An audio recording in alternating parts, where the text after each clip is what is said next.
As always, at this time of the evening, it is the press preview, a first look at what is on tomorrow's front pages. And tonight, we'll see what's making the headlines with the broadcaster and former Conservative Special Advisor, Anita Boateng, who's joined by the journalist and author Rachel Shabi. A very good evening to you. We'll speak in a moment after we've checked out those front pages for you. We're going to begin with The Observer. Revealed £30 billion cost of disastrous Truss budget is their headline as the paper looks at the financial impact of the former Prime Minister's mini-budget. Rishi revives Thatcherism to rescue UK, reads the headline of the Sunday Express, as it preempts the Prime Minister's tax plans. While the Sunday Telegraph analyses the proposed government policies towards asylum seekers, their headline, 10-point migration plan to end Hotel Britain. And the Sunday Times turns to liberated Kherson in Ukraine with the headline, Putin's retreat transforms Kherson into a city of joy. Former Health Secretary Matt Hancock makes the front of the Sunday Mirror during one of his I'm a Celebrity trials. And he's also pictured on the front of the Daily Star Sunday. Don't forget, you can scan the QR code that you see on screen during the programme. Check out the front pages of Sunday's papers while you watch us discussing them. And I'm joined by Anita and Rachel. Great to have you with us this Saturday evening. Lots to talk about. And we're going to start with what might be in Thursday's autumn statement. Anita, the front of the Sunday Express, Rishi revives Thatcherism to rescue UK. The Sunday Times also has done an interview with the Chancellor. What can we expect? Well, this story touches on the famous words of Thatcher as she was trying to get down inflation, saying, there is no alternative. And I think that's very much been the theme and mood music coming out of HMT and Number 10 ever since Rishi Sunak became Prime Minister. I think he and Jeremy Hunt are very well aware of the very difficult decisions that they're going to have to make. And what they're doing here is preparing the country for what might come. And we have some early indications, some early reports of what might perhaps be in that autumn statement, one of which is kind of considerable freezes of thresholds around things such as taxation. So at the moment, those taxation thresholds kind of go up with inflation. But if they are held static, then lots more people will end up in higher tax brackets. And that, of course, means more revenue for the Exchequer. It's one of the more discreet ways of raising a lot of money because quite a few people will be affected by it. And given the situation, the tough hand they've been dealt, it feels like one of the only options available to them, really, to help address the amount of money that they need to find. Rachel, I've had a brief look at the interview in the Sunday Times, and something struck me as quite interesting. He says that Truss and Boateng had the right idea about growth, but were wrong to act without showing we can pay our way as a country. Wrong not to have those OBR forecasts. What did you make of that, and what else he had to say?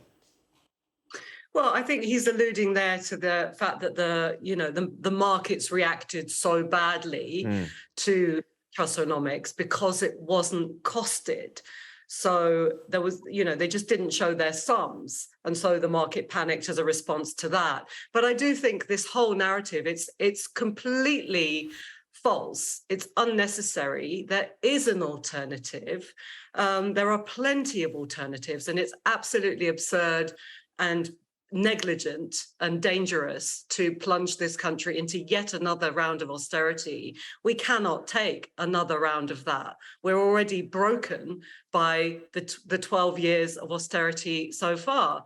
And when you look at, there's so many other ways of doing this, and it's worth looking at why recovery in the UK is so slow compared to other G7 countries. What are we doing that other countries are not doing? Because that obviously is going to shed some light on the problem here. And so, yes, that thing beginning with B is a factor, but it's obviously not the only factor because things have been bad in this country way before Brexit, people were struggling. So what are the alternatives, Rachel, then? Just very briefly, what do you think the alternatives are? Okay, so let's look at the alternatives.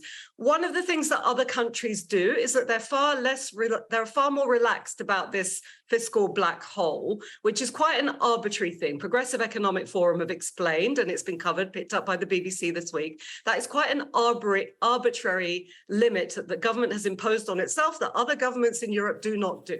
The second thing is that you can look at raising revenue in different ways. You don't have to cut public services and welfare. You can generate taxes, 37 billion, according to Tax Justice UK, by taxing wealth in the same way that you tax wages. So if you tax profits and wage accumulation from the very top percentage of our society and try and equalize those things, you're actually going to raise 37 billion, which is very close. So even in the government's own terms of having to fill this black hole, that would do it. The government is choosing not to do that. That's a choice. OK, I'm going to get Anita's view on that because your eyes seem to be getting wider and wider, I can see on my monitor here. Anita, we're very relaxed about the fiscal black hole, says Rachel. What do you make of it? Well, I think we had a prime minister who tried to be relaxed about the fiscal black hole and the market said otherwise.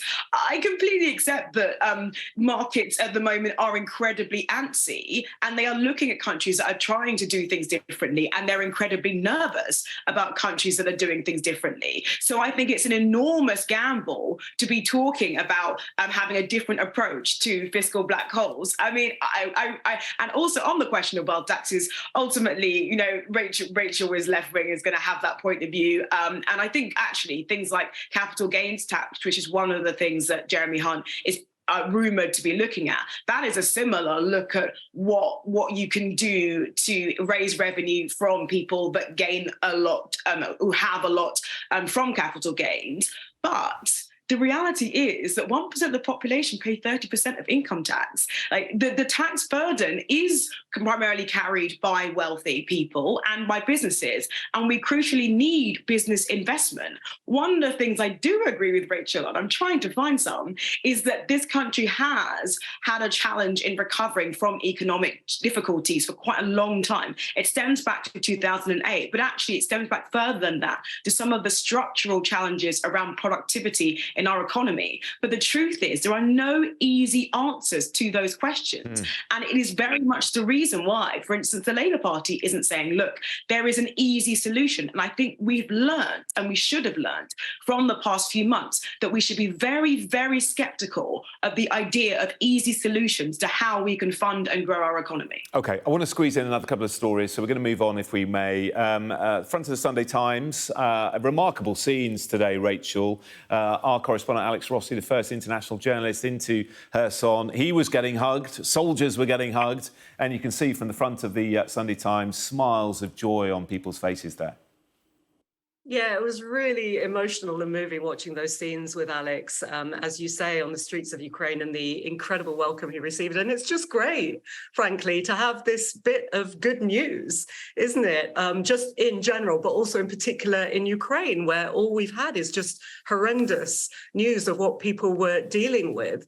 And this is just after 8 months of occupation, Russian occupation, Russia hastily fled on Friday morning, but apparently inside Russia is trying to paint this as a strategic withdrawal.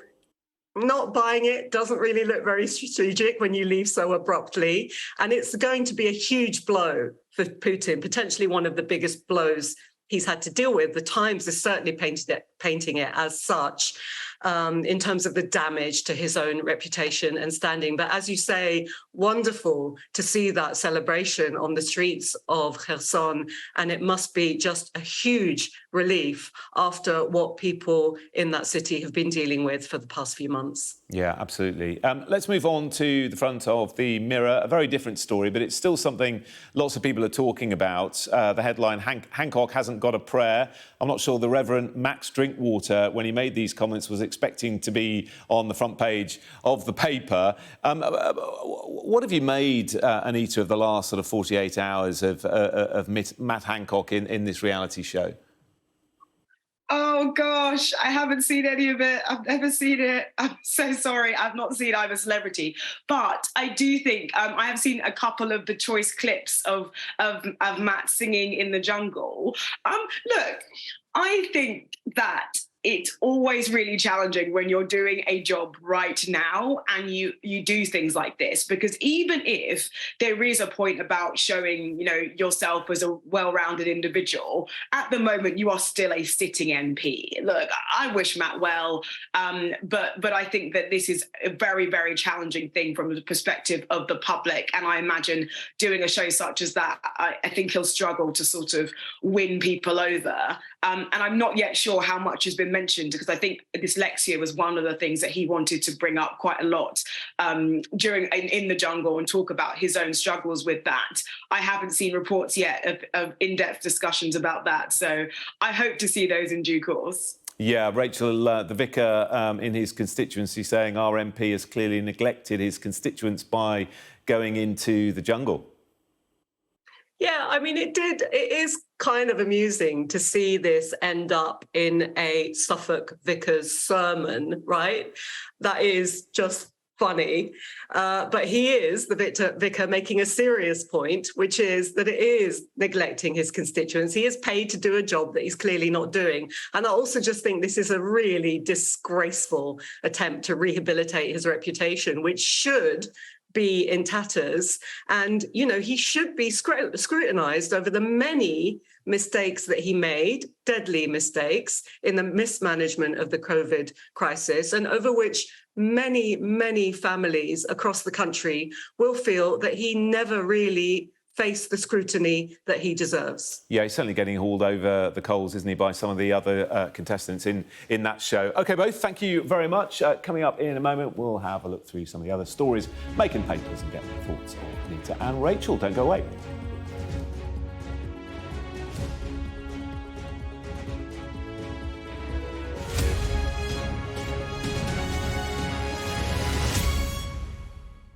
Welcome back. You're watching the press preview. Still with me, Anita Boateng and Rachel Shabi. Let's turn to the front of the Sunday Telegraph, shall we, Rachel? Some pretty punchy headlines, actually, on the front of the Telegraph, including this one. Nurses' unreasonable pay demand will raise inflation.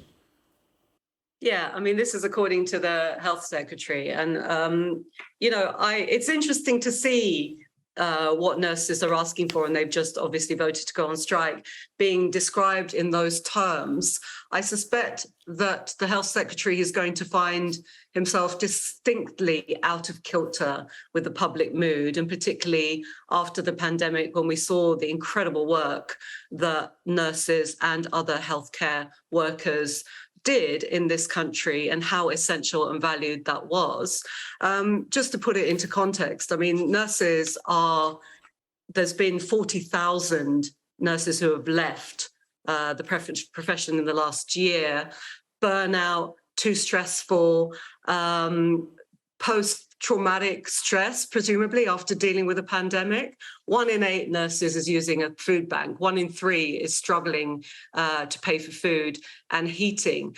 I don't think any of this paints a picture of an unreasonable demand, especially when you put it in the context of, when you actually listen to nurses talk about this. They actually fear for the future of the NHS. They worry that current staffing conditions are putting patients at risk. And the decision to strike is as much informed by that as it is by the other factors we just mentioned. Anita?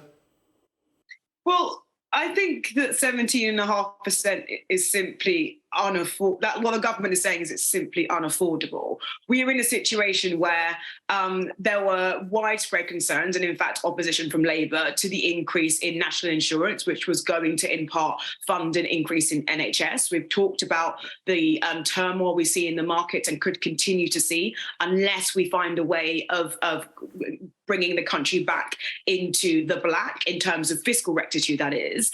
And also, we are facing an incredibly difficult winter winter, where demand for the NHS is higher than ever. We have 7 million on our waiting lists, and funding for the NHS is going to be tightly squeezed. And if that goes on pay, I can understand. I mean, Wes Streeting, the shadow health secretary, also said he wouldn't be able to offer a 17.5%. It's simply not affordable.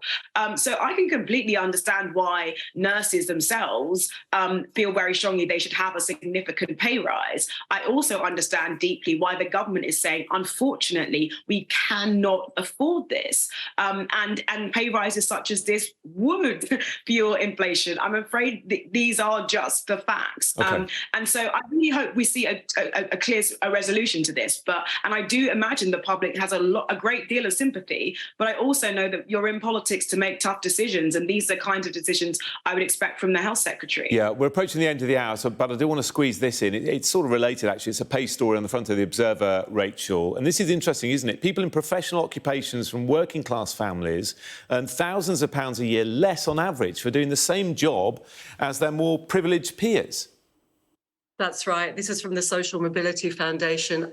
Just under 7,000 less a year for doing exactly the same job, as you say, professional managerial jobs, which make up 30% of jobs in the UK. And the things that are causing this, so this is for people from working class backgrounds, but women and ethnic minorities are double hit in this context. It's what's described as the brute force in this piece of parental wealth. So that sort of insulates people from the sort of risk-taking that you need early in the career so that you can, you take low-paid, insecure jobs to facilitate well-paid jobs in the future, and also just being able to get on the property ladder earlier because of family wealth. So those are the two things that are thought to be contributing to this huge wealth gap. From tomorrow, people from working class backgrounds in those sectors are working for free. Anita, very quick thought from you on this? I mean, this is remarkable, and I think we really should engage a lot more about the intersection between class and ethnicity and gender, because a lot of the time there's a dichotomy that's created between the idea of the working class and other protected groups. But actually, I think when the two combine, it can be greatly exacerbated. So I think this is a really important piece of work. Yeah, really interesting, isn't it? And you can read more about that in tomorrow's Observer. Anita, Rachel, thank you both for the moment. We'll speak again